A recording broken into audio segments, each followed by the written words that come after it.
Hello and welcome back to the programmers. आपका बहुत बहुत स्वागत है। आज के इस वीडियो में हम लोग बात करेंगे HTML के बारे में, और ये वीडियो जो होगी ये पहली वीडियो होगी HTML सीरीज की। तो इस वीडियो में हम लाइव एग्जांपल की मदद से HTML सीखेंगे। और सब इससे पहले कि हम आगे बढ़ें, हम जान लेते हैं कि आज की इस वीडियो का जो टॉपिक है HTML, उसमें हम लोग क्या क्या सीखने वाले हैं। और उससे भी पहले जानते हैं कि अगर आप HTML सीखना चाहते हैं तो आपकी प्री रिक्विजिट्स जो होती है, रिक्वायरमेंट जो होती है प्राइमरी, वो क्या क्या होती है। तो सबसे पहले हम देखते हैं, अगर आप एक बिगिनर लेवल से सीखना चाहते हैं HTML को, तो आपको सबसे पहले एक पर्सनल कंप्यूटर की ज़रूरत होगी, जिसमें डेस्कटॉप, लैपटॉप, मैकबुक कुछ भी हो चलेगा वो, विथ जनरल स्पेसिफिकेशन, मतलब कि कोई स्पेशल हार्डवेयर की रिक्वायरमेंट नहीं है। जो भी पर्सनल कंप्यूटर्स आते हैं जनरल स्पेसिफिकेशन के साथ वो चलेंगे। ऑपरेटिंग सिस्टम की बात करें तो वो आपके सिस्टम में कोई भी ऑपरेटिंग सिस्टम हो सकता है, जैसे कि विंडोज़ 32 बिट, 64 बिट ओएस, या फिर लिनक्स ओएस, या फिर मैकबुक में है अगर आप तो मैक ओएस आपको मिलेगा। और उसके बाद आप टेक्स्ट एडिटर की ज़रूरत होती है, या कोड एडिटर आप बोल सकते हैं। तो जैसे कि अगर आप विंडोज़ यूज़ करते हैं तो उसमें बाय डिफ़ॉल्ट नोटपैड मिलती है, और अगर लिनक्स यूज़ करते हैं तो VI टेक्स्ट एडिटर उसमें बाय डिफ़ॉल्ट इनबिल्ट आपको मिलता है। और अगर आप मैक ओएस यूज़ करते हैं तो टेक्स्ट एडिटर आपको उसमें बाय डिफ़ॉल्ट मिलता है। तो ये सब भी काम में आते हैं। और फिर जो लास्टली एक रिक्वायरमेंट है वो है हमारा कोई भी एक इंटरनेट ब्राउज़र। मतलब जो भी हम लोग कोड लिखते हैं तो वहाँ पर उन कोड को रन कराने के लिए आपको एक इंटरनेट ब्राउज़र की ज़रूरत पड़ती है, उन कोड्स को टेस्ट कराने के लिए। इंटरनेट एक्सप्लोरर चल सकता है, जैसे कि इंटरनेट एक्सप्लोरर 8, 9, 10, 11, 12 तक की वर्जन है, तो उसमें आप यूज़ कर सकते हैं। क्रोम है, ओपेरा है, मोजिला फायरफॉक्स है, सफारी है, इन सभी में से कोई भी आप यूज़ कर सकते हैं। बट अगर आप एडवांस लेवल की HTML कोडिंग सीखना चाहते हैं, तब फिर उसमें आपको थोड़ा एक दो जो प्री रिक्विजिट है उसमें थोड़े से चेंजेस होते हैं, और कुछ एडवांस सॉफ्टवेयर की ज़रूरत होती है, जैसे कि एडवांस कोड एडिटर। यानी कि हम लोग जैसे कि नोटपैड की अभी बात कर रहे थे, तो वो बिगिनर लेवल के लिए है। आप हल्के फुल्के चीज़ों को उसमें सीख सकते हैं, बना सकते हैं, but it will be more time taking. अगर आप प्रोफेशनली काम कर रहे हैं और एडवांस HTML कोडिंग सीखना चाहते हैं, तो उसमें आपको एडवांस लेवल की सॉफ्टवेयर्स की ज़रूरत पड़ेगी, जिसमें कोड एडिटर जो है बहुत ही इंपॉर्टेंट रोल प्ले करता है। तो आपको नोटपैड प्लस प्लस जैसे सॉफ्टवेयर्स, या VS code, Sublime text, PHP storm जैसे कोड एडिटर्स की ज़रूरत पड़ेगी। ये बहुत ही सारे फीचर्स के साथ आते हैं, जिसमें बहुत सारे टूल टिप्स, सजेशंस वगैरह इनबिल्ट होते हैं। बहुत सारी कोडिंग्स की जो होती है लाइब्रेरीज इनबिल्ट होती है, जो कि बहुत ही आसान कर देती है प्रोग्रामिंग को और कोडिंग को। फिर उसके बाद आपको वेब सर्वर सॉल्यूशन सॉफ्टवेयर चाहिए होगा, जैसे कि IIS, जैम्प, वैम्प, लैम्प, मैम्प। तो इन सभी सॉफ्टवेयर्स के बारे में मैं अगले वीडियो में बताऊंगा।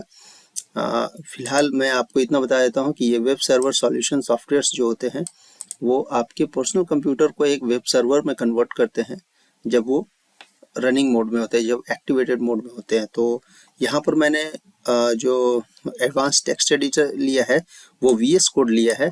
और वेब सर्वर सॉल्यूशन सॉफ्टवेयर की बात करें तो मैं अभी जैम्प मैंने अपने सिस्टम पर इंस्टॉल किया हुआ है।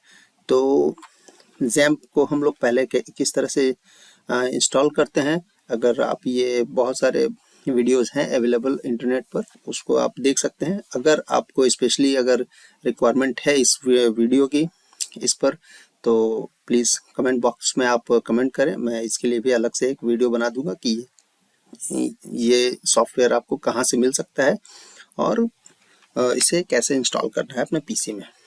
तो चलिए, सबसे पहले मैं XAMPP के कंट्रोल पैनल को स्टार्ट कर लेता हूं। और ये हमारा जो है XAMPP का कंट्रोल पैनल है। इसमें मैंने अपाचे मॉड्यूल जो है वेब सर्वर के लिए और MySQL डेटाबेस के लिए ऑन रखा है। तो मैं इन दोनों मॉड्यूल्स को भी स्टार्ट करने की कोशिश करता हूं। ये हो गया, ये हमारा वेब सर्वर एक्टिवेट हो गया। अब इसे चेक करने के लिए क्या है कि मुझे सिंपली यहाँ अपने वेब ब्राउज़र पर लोकल होस्ट php माई एडमिन टाइप करना है। XAMPP का ये SQL php माई एडमिन जो है वो SQL का इंटरफेस है। तो अब मैं इसे यहाँ पर से एक नया टैब लेता हूँ, इसे बंद करता हूँ। अभी मैं एक वर्चुअल होस्ट को क्रिएट किया है XAMPP पर, जो कि इस तरह से दिखता है। ये सारी कोडिंग्स है वर्चुअल होस्ट की, और ये रिडायरेक्शंस है जो हमारे कोड को जो है बाहर इंटरनेट पर रिडायरेक्ट नहीं होने देता है। तो इन सब की सेटिंग्स जो है मैं जैसे जैसे मैं आगे बढ़ूंगा एडवांस लेवल में मैं आपको बताता चलूँगा।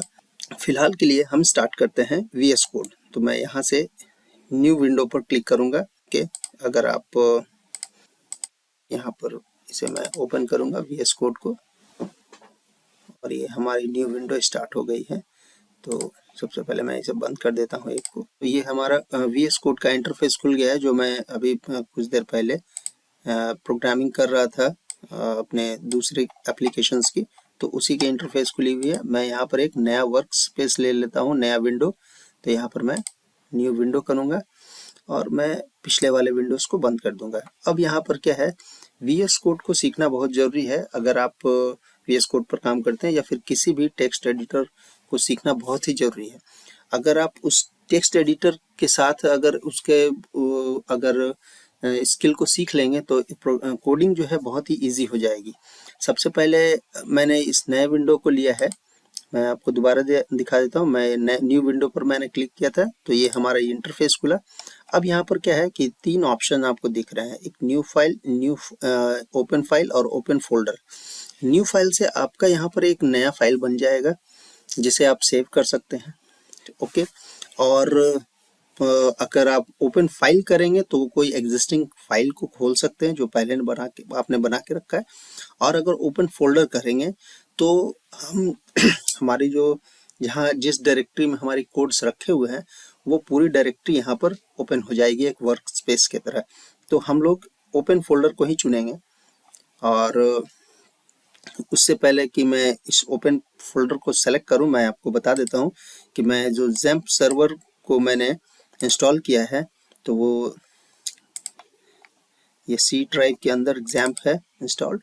यहाँ पर हमें जाना है, बहुत सारे डायरेक्टरीज आपको मिलेंगे और बहुत सारे फाइल्स मिलेंगे। हमें चूज करना है HTML htdocs को। और यहाँ पर जो है मैंने अपने प्रोग्राम के लिए प्रोग्रामर्स नाम का एक फोल्डर जो है यहाँ पर बना के रखा है। मैं इसे लार्ज कर देता हूँ, ये प्रोग्रामर्स नाम का फोल्डर। अब क्या है कि मैं इसे क्लिक करूंगा और इसके अंदर जाऊंगा। यहाँ पर बहुत सारे प्रोग्रामिंग मॉड्यूल्स के फोल्डर बने हुए हैं जिसमें अलग अलग ट्यूटोरियल्स हैं। तो HTML को सेलेक्ट करना है, तो सिंपली मैं क्या करूंगा, open folder, to C drive, go to XAMPP folder, go to htdocs, and finally I will select programmers, select folder, और ये पूरी वर्क स्पेस यहाँ पर खुलकर आ चुकी है। तो अगर मैं सिर्फ HTML को अगर चाहूँ तो यहाँ पर HTML को भी ओपन कर सकता हूँ सिर्फ। जैसे कि मैं नया विंडो खोलता हूँ, ओपन फोल्डर, गो XAMPP htdocs, प्रोग्रामर्स को के अंदर जाऊंगा मैं और HTML को यहाँ सेलेक्ट कर लूँगा। तो ये सिर्फ हमारा HTML अभी खुलेगा, और जो जो चीज़ें मैंने पहले से बना के रखी है यहाँ पर, तो वो सब सारी चीज़ें खुलेंगी। तो मैं प्रीवियस विंडो को फिर से बंद कर देता हूँ और इसे मैक्सिमाइज करता हूँ।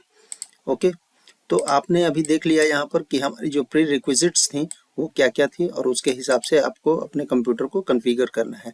If you are facing any type of problem you can comment में, मैं उस कमेंट पर के हिसाब से आपके लिए वीडियोस बना दूंगा जिससे कि आपको इसे सीखने में अच्छी तरह से सीखने में मदद मिले। अभी सबसे पहले हम लोग यहाँ पर करेंगे क्या कि एक HTML डॉक्यूमेंट बनाएंगे। तो HTML डॉक्यूमेंट बनता कैसे है, यहाँ पर आप देख रहे हैं न्यू फाइल्स, इस पर मैं क्लिक करूँगा और यहाँ पर लिखूँगा होम पेज, मतलब होम पेज हमारे इस HTML डॉक्यूमेंट का नाम होगा, और HTML हम यहाँ पर लगाते हैं तो ये हमारा HTML डॉक्यूमेंट रेडी हो जाता है।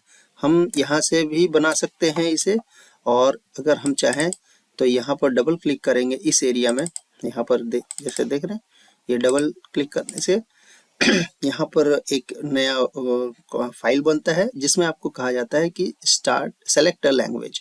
ओके, तो यहाँ पर मैं लैंग्वेज को चूज करूंगा। HTML हमारी लैंग्वेज है तो मैं HTML लैंग्वेज ले लेता हूँ। ओके, अब इसे मुझे सेव करना है क्योंकि अभी ये अनटाइटल्ड है, तो यहाँ पर मैं सेव कर लूंगा। ओके, ये अभी भी HTML फोल्डर के अंदर है। मुझे इसका एक नाम देना है, होम पेज, तो मैंने होम पेज दे दिया।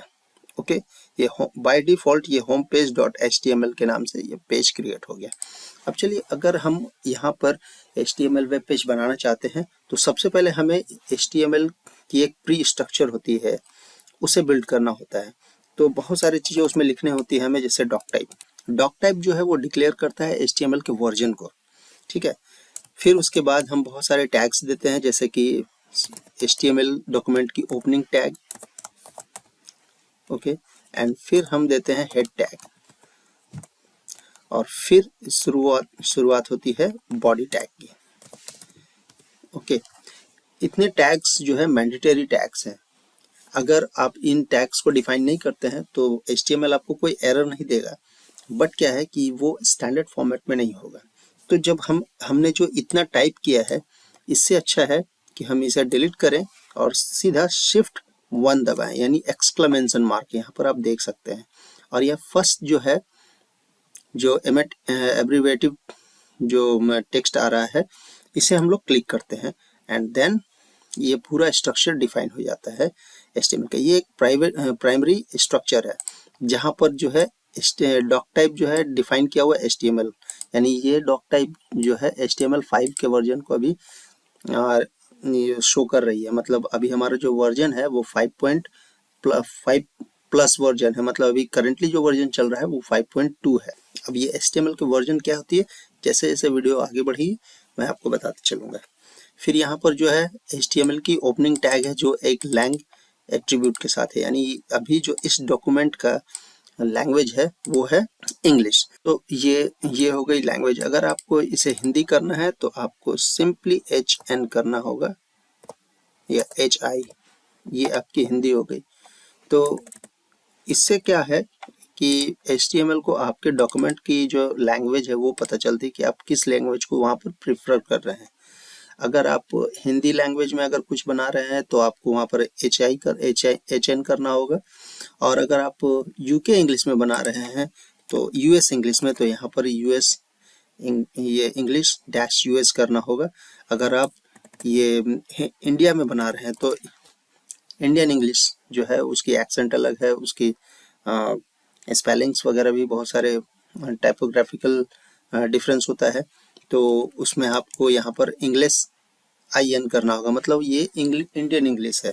अगर बाय डिफॉल्ट जो होती है वो UK इंग्लिश होती है ये, तो हम लोग इसे सिर्फ EN लिखेंगे तो ये UK इंग्लिश में आएगी। Okay, and then after it is meta tag. ये कैरेक्टर सेट है, ये कैर सेट इसको कहते हैं। ये UTF-8 जो है, UTF-8 कैरेक्टर सेट है जो कि आपकी डॉक्यूमेंट के कैरेक्टराइजेशन को अभी UTF-8 वर्जन में सेट किया हुआ है। मतलब कि बहुत सारे आइकॉन्स, बहुत सारे जो कैरेक्टर्स हैं, जैसे ABCD जो कैरेक्टर आपकी जो डिस्प्ले होगी वो उसकी इनकोडिंग जो होगी UTF-8 इनकोडर के माध्यम से होगी। जो compatibility HTTP equip Meta tag है, ये आपके डॉक्यूमेंट की कंपैटिबिलिटी को दर्शाता है। ये जनरली जो होता है वो इंटरनेट एक्सप्लोरर के लिए, माइक्रोसॉफ्ट डॉक्यूमेंट्स के लिए होता है, जहाँ पर ये कंटेंट जो कंपैटिबल है वो इंटरनेट एज के लिए है, इंटरनेट एक्सप्लोरर एज। अब इंटरनेट एक्सप्लोरर एज क्या है तो वो भी मैं बता देता हूँ। ये हमारा एक इंटरनेट एक्सप्लोरर है जो कि इनबिल्ट आता है विंडोज़ के ऑपरेटिंग सिस्टम्स में। अभी मैं विंडोज़ 11 यूज़ कर रहा हूँ, तो यहाँ पर मुझे इनबिल्ट मिलता है। तो इसी के लिए ये है व्यू पोर्ट, मतलब कि ये जो है हमारे साइज डॉक्यूमेंट के जो डिस्प्ले की जो साइज है उसको ये निर्धारित करता है कि वो मिनिमम स्केल क्या हो सकता है। तो इनिशियल स्केल यहाँ पर सेट किया हुआ है क्या, 1.0। अब फिर क्या है कि ये टाइटल डॉक्यूमेंट क्या है, कहाँ रिफ्लेक्ट करता है, वो मैं अभी आपको दिखाने वाला हूँ। तो सबसे पहले ये डॉक्यूमेंट जो है एक वेब होस्ट के साथ, वर्चुअल होस्ट के साथ जुड़ी हुई है, और वो वर्चुअल होस्ट मैंने जो बनाया है वो यहाँ पर बनाया है, जो कि आप देख सकते हैं। ये learnprogrammers.org। तो ये एक वर्चुअल होस्ट बना हुआ है यहाँ पर XAMPP में। ये जितने भी सॉफ्टवेयर्स हैं, XAMPP, WAMP, MAMP, LAMP, तो ये वेब सर्वर सॉल्यूशंस में ये फीचर अवेलेबल होता है कि आप एक वर्चुअल होस्ट को क्रिएट कर सकते हैं। अब वर्चुअल होस्ट होता है क्या है कि आप अपने कंप्यूटर पर जो लोकल आईपी एड्रेस है ये होम आईपी एड्रेस है, ये होम आईपी एड्रेस पर जब भी आप इसको XAMPP इंस्टॉल करके जब भी आप इसको करेंगे तो ये आपको होम पेज को, अभी मैंने कुछ प्रोग्राम करके रखा है तो इस होम पेज को वो लैंड करेगा। बट क्या है कि हम इसे मास्क कर देते हैं अपने मन चाहे डोमेन नेम से। तो मैं अभी यहाँ पर learnprogrammers.org को ये कर देता हूँ, मैंने मास्किंग किया हुआ है। तो अब हमारा जो है, मैंने इस जो डोमेन है जो लोकली मतलब ये इंटरनेट पर एक्सेस नहीं करेगा, ये मेरे सिर्फ कंप्यूटर पर एक्सेस करेगा, तो इससे प्रोग्रामिंग करना बहुत आसान हो जाता है। मतलब मुझे लग रहा है कि मैं एक ओरिजिनल साइट पर काम कर रहा हूँ, ऐसा फील होता है वहाँ पर। तो learnprogrammers.org पर मैं अब HTML को एक्सेस करना चाहता हूँ तो मैं यहाँ HTML को एक्सेस कर सकता हूँ। अभी मैंने एक होम पेज बनाया है तो यहाँ पर मैं लिखूंगा homepage.html। अभी जो ये मेरी पेज जो खुल रही है वो बाय डिफॉल्ट जो पेज खुल रही है वो खुल रही है ये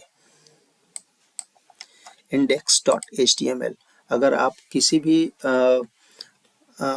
वेब एप्लीकेशन में काम कर रहे हैं और अगर आप किसी भी फोल्डर के अंदर अपने जो वेब होस्ट है उसके रूट फोल्डर के अंदर इंडेक्स नाम की फाइल को अगर आप पुटअप करेंगे और उसमें कंटेंट्स लिखेंगे तो वो बाय डिफॉल्ट ओपन होगी। मतलब आपको यहाँ पर index.html भी चाहे तो लिख के खोल सकते हैं, या फिर अगर index.html नहीं भी लिखेंगे तो भी वो खुलेगा।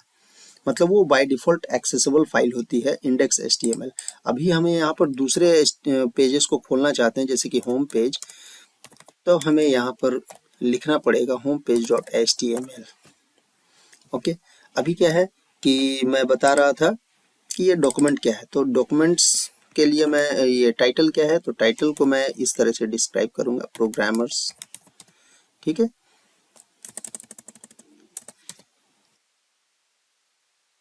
Programmers HTML5 tutorial. ओके, अब मैं यहाँ रिफ्रेश करता हूँ तो चेंज कहाँ हुआ है, यहाँ पर ये प्रोग्राम, ये जो है डॉक्यूमेंट है इस टैब का, ये HTML वेब पेज का, तो प्रोग्रामर्स HTML5 ट्यूटोरियल ये हमारा हो गया। अभी इतने सारे जो डेटाज हैं, अभी आप सोच भी रहे होंगे कि इतना सारा डेटा लिखा हुआ हेड टैग के अंदर, तो यहाँ पर कुछ भी डिस्प्ले क्यों नहीं हो रहा है। एक्चुअली हेड टैग के अंदर जितने भी डेटाज लिखे जाते हैं मेटा फेज में होते हैं। मतलब वो एक्चुअली अवेलेबल तो होते हैं, वो पार्स होते हैं। पार्सिंग मतलब होता है आपका जो भी कोड है वो आपके वेब पेज पर तो आ रहे हैं बट वो डिस्प्ले नहीं करेगा। जितना भी जो कंटेंट है वो जो भी डिस्प्ले होने का है वो आपके यहाँ पर बॉडी टैग में डिस्प्ले करेगा। अभी यहाँ पर अगर मैं मान लेता है कि कोई कंटेंट लिख देता हूँ तो ये क्या है कि नहीं, हेड टैग के अंदर जो है डिस्प्ले नहीं करेगा। ओके, मैंने यहाँ पर देखिए लिखा, ये व्यू सोर्स कोड है हमारे फाइल का, HTML डॉक्यूमेंट का। तो यहाँ पर मैंने पेज जो है एक पैराग्राफ लिया है हेड टैग के अंदर, लेकिन हेड टैग के अंदर जो भी पैराग्राफ मैंने लिखे हैं यहाँ पर दिख नहीं रहा है। क्यों? क्योंकि हेड टैग के अंदर वही डेटा लिखे जाते हैं जो कि मेटा फेज में होते हैं। अभी मैं यहाँ पर इसे बॉडी टैग के अंदर यहाँ पर एक पैराग्राफ को क्रिएट कर रहा हूँ, सॉरी। तो अब मैं इसे रिफ्रेश करूंगा तो देखिए यहाँ पर ये पैराग्राफ डिस्प्ले हो रही है। ओके, तो अगर आप अभी तक, मुझे उम्मीद है कि अभी यहाँ तक तो आपको समझ में आ गया हो कि HTML डॉक्यूमेंट को क्रिएट कैसे किया जाता है। अभी क्या है कि हम बात करेंगे कि HTML एलिमेंट्स के बारे में। आप एक चीज समझने की कोशिश करना कि ये जो है HTML डॉक्यूमेंट है, जो अभी मैंने फाइल जो बनाया है ये एक HTML डॉक्यूमेंट है। और जब ये डॉक्यूमेंट वेब पेज पर यहाँ पर पार्स होती है, पार्स मीन्स एवेल्युएट होती है, वो डिस्प्ले करती है। ये यहाँ सारी चीज जो है पार्सिंग हो रही है तभी ये डिस्प्ले हो रहा है। तो ये जब भी पार्स होती है तो इसे हम वेब पेज कहते हैं। ये HTML वेब पेज हो गई और ये हमारा HTML डॉक्यूमेंट हो गया। ये एक डिफरेंस है जिसे आपको हमेशा याद रखना है। ओके, अभी क्या है कि हम एक स्ट्रक्चर बनाते हैं, डॉक्यूमेंट स्ट्रक्चर। अभी मैंने एक एग्जांपल लिया है यहाँ से। देखिए मैंने क्या क्या चीज़ें ली हैं। जैसे यहाँ पर मैंने से उठाकर इसमें पेस्ट करूँगा, लर्न HTML। मैं यहाँ पर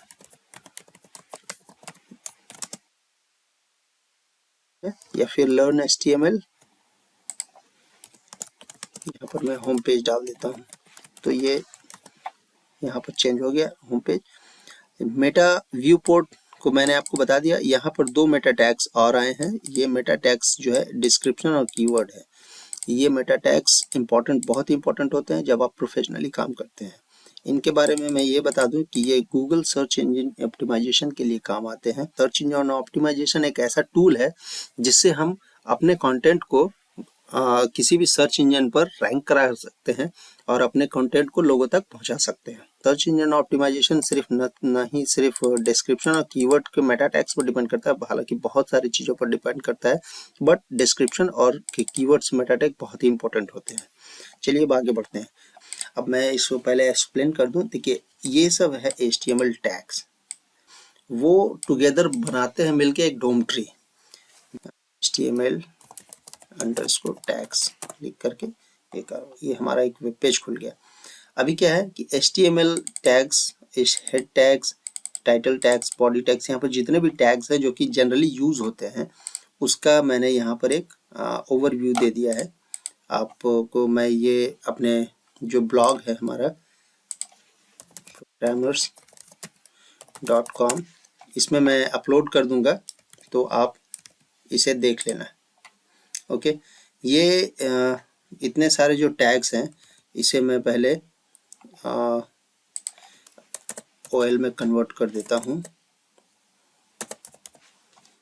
अभी आपको समझ में नहीं आ रहा हो कि मैं यहाँ पर क्या कर रहा हूँ, बट जैसे जैसे आप आगे बढ़ेंगे तो समझते चले जाएंगे। मैंने UL से OL इसलिए किया है, UL का मतलब होता है अनऑर्डर्ड लिस्ट और OL का मतलब होता है ऑर्डर्ड लिस्ट। तो यहाँ पर अभी पहले अनऑर्डर्ड लिस्ट बनी हुई थी, इसलिए मुझे इसकी संख्या पता नहीं चल रही थी।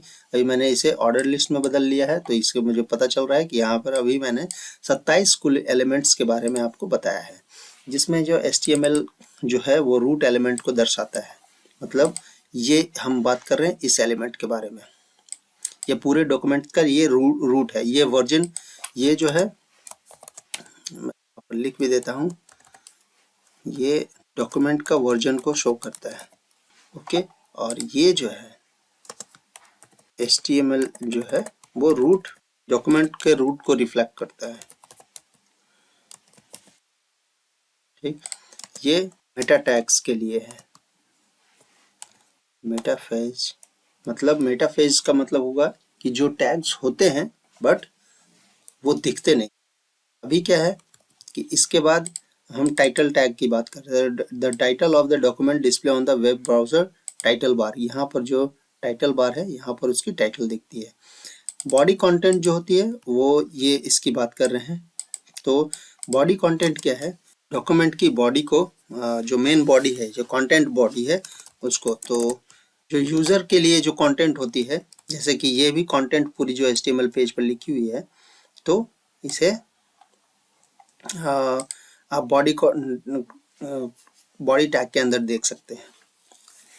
ठीक है, फिर उसके बाद हम आगे बढ़ते हैं। और header, content for the introductory content और set of navigational links.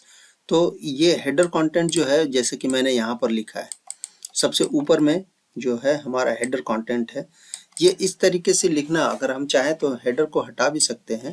Header नहीं भी रहेगा तो कोई फर्क नहीं पड़ने वाला है, इस कंटेंट को आप देख सकते हैं। बट इसे रखना जरूरी इसलिए है कि आप बेटर स्ट्रक्चर क्रिएट कर सकें। और साथ में जो मैंने गूगल सर्च की बात की, गूगल को ये पता होगा कि आपके हेडर में जो कंटेंट है वो किस चीज़ के लिए है। हेडर जो एलिमेंट है वो दर्शाता है कि हमारा वो टॉप हेड कंटेंट है, उसका एक अलग सिग्निफिकेंस है। अगर हम यहाँ पर पैराग्राफ्स लिख देंगे तो गूगल जो है इसे इसे दूसरे तरीके से पार्स करेगा। भले हम लोग देख रहे हैं यहाँ पर कि यहाँ पर एक पैराग्राफ लिखा हुआ है, बट कोई भी सर्च इंजन इसे एक डिफरेंट रूप में देखेगा, क्योंकि उसकी जो प्रोग्रामिंग है उसी तरह से की गई है। फिर उसके बाद हम आते हैं आर्टिकल टैग में, जो है self content composition in a document such a blog post. अगर आप एक ब्लॉग लिख रहे हैं तो आर्टिकल सेक्शन उसमें होना जरूरी है। सेक्शन जो है वो एक थीमेटिक वर्जन होता है किसी भी कंटेंट का। मतलब कि अगर आप HTML के लिए लिख रहे हैं तो जैसे कि मैंने ये लार्वेल के लिए लिखा हुआ था, तो जैसे ये होम पेज पर मैंने क्लिक किया, अभी मैंने लार्वेल के लिए एक आर्टिकल लिखा है, तो ये जो हमारा कंटेंट होगा ये पूरा का पूरा कंटेंट यहाँ तक ये आर्टिकल सेक्शन के अंदर होगा। और इसी आर्टिकल के बगल में ये असाइड नाम का ये जो टैग है उसी के अंदर है। मैं आपको यहाँ पर दिखा सकता हूँ, देखो आप, ये ब्लॉग पोस्ट जो है, ये जो फाइल index.html जो फाइल जो है वो यहाँ पर रेंडर हो रही है। और यहाँ पर मैंने ये ब्लॉग लिखा है, तो ये ब्लॉग जो है वो आर्टिकल के अंदर है, ब्लॉग का कंटेंट। और ये पूरा का पूरा जो है ये थीमेटिक है, इस सेक्शन से जुड़ा हुआ है। मतलब ये पूरा लार्वेल पर लिखा हुआ एक ब्लॉग है जो कि असाइड एलिमेंट बगल में है, इसके अलग से लिंक बने हुए हैं। मतलब कि ये कंटेंट जो हमारा है इससे रिलेटेड है, बट इससे अलग है। रिलेटेड इसी से है लेकिन इस पर कुछ दूसरे कंटेंट्स हैं। तो इस तरीके से हम लोग इसे डिफाइन करते हैं। तो ये HTML का यही एक फीचर है। इसमें बहुत सारे हम लोग टैग्स के बारे में अगली वीडियो में बात करेंगे कि किस तरीके के टैग्स होते हैं। ये वीडियो बहुत ही ज़्यादा लंबा हो चुका है, मिलते हैं अगले वीडियो में। और अगला वीडियो जो होगा उसमें हम लोग बात करेंगे HTML टैग्स के टाइपोग्राफी के बारे में, उसके सिंटैक्स के बारे में, उसके डिस्प्ले पोजीशन के बारे में और उसकी स्टाइलिंग के बारे में।